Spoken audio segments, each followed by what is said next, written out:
भांग श्रृंगार गिरने का मामला अब गर्माता जा रहा है। उज्जैन के विद्वत परिषद ने भांग श्रृंगार तत्काल बंद करने की मांग की है। परिषद के अध्यक्ष और पूर्व कमिश्नर मोहन गुप्ता ने दावा यह किया कि किसी भी शास्त्र में भांग से श्रृंगार करने का कोई उल्लेख नहीं है। इस शिवलिंग का इससे क्षरण होता है और पुजारी पैसे कमाने के लिए बड़ी मात्रा में भांग शिवलिंग पर चढ़ाते हैं। तो वहीं इस पूरे मामले में पुजारियों का कहना यह है कि हर चीज वेद और पुराण में नहीं मिलेगी। 1978 के पूर्व से महाकाल को भांग चढ़ाई जाती रही है। दरअसल 18 अगस्त की रात राजसी सवारी मंदिर पहुंचने वाली थी और इससे पहले अचानक महाकाल का भांग श्रृंगार गिर गया, जिसका वीडियो वायरल होने के बाद मंदिर प्रशासक ने पुजारी प्रदीप गुरु को नोटिस भेजकर इस पर जवाब मांगा। का शास्त्रों में कोई विधान नहीं है, चाहे वो लिंग पुराण हो, चाहे शिव पुराण हो या किसी भी पुराण में शिव जी की आराधना के संदर्भ में भांग श्रृंगार का कोई प्रावधान कहीं नहीं है।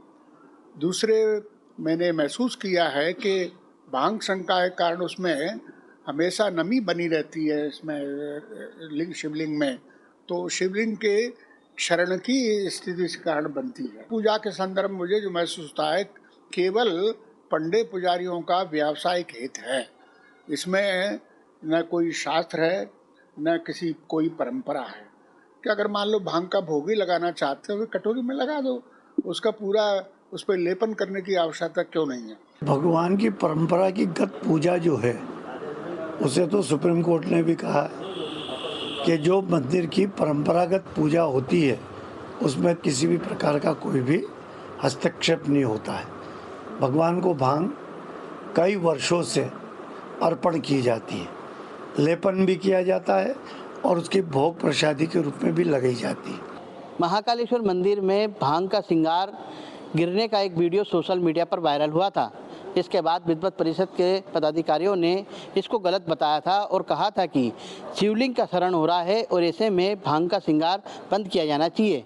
लेकिन इसी बात को लेकर अब महाकाल मंदिर के पुजारियों ने इस बात पर विद्वत परिषद की बात पर जो है कड़ी आपत्ति दर्ज कराई है। करेंगे हमारे सहयोगी अजय पटवा इस वक्त हमारे साथ जुड़ गए। अजय, ये तो वाद विवाद की स्थिति उत्पन्न हो रही है। अब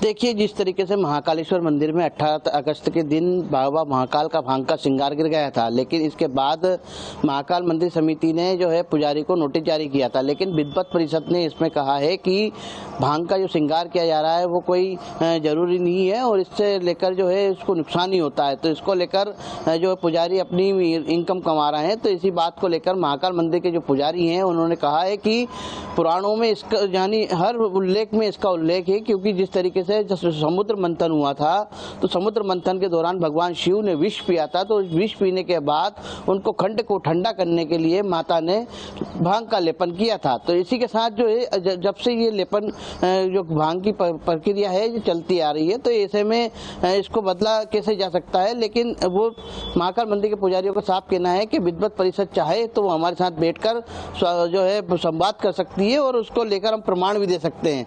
तो अब देखना ये होगा कि ये वाद विवाद जो बड़ा है इसको लेकर ये कितना आगे जाता है, क्योंकि जिस तरीके से अब प्रशासन को भी देखना होगा कि एक तरफ विद्वत परिषद इसको बंद करने की मांग कर रहा है तो दूसरी तरफ जो है महाकाल मंदिर के पुजारी कह रहे हैं कि ये सदियों से चला आ रहा है। तो अब देखना ये होगा कि इसमें प्रशासन क्या कदम उठाता है या इसका बीच का रास्ता निकालता है, क्योंकि 3 किलो भांग से जो है भगवान महाकाल का विशेष श्रृंगार किया जाता है। तो इसको लेकर अब जो बीच में एक बार श्रृंगार गिर गया तो इसको लेकर अब ये विवाद खड़ा हुआ है। तो कहीं ना कहीं अब विद्वत परिषद का कहना है कि इसमें एक बात और अजय, जो विद्वत परिषद जो आरोप लगा रहा है कि ये पुजारी अपनी कमाई के लिए या अपने आर्थिक मजबूती के लिए करते हैं, ये कैसे संभव है कि भांग का श्रृंगार करने से पुजारियों की कमाई का क्या कनेक्शन है, ये भी बताइएगा।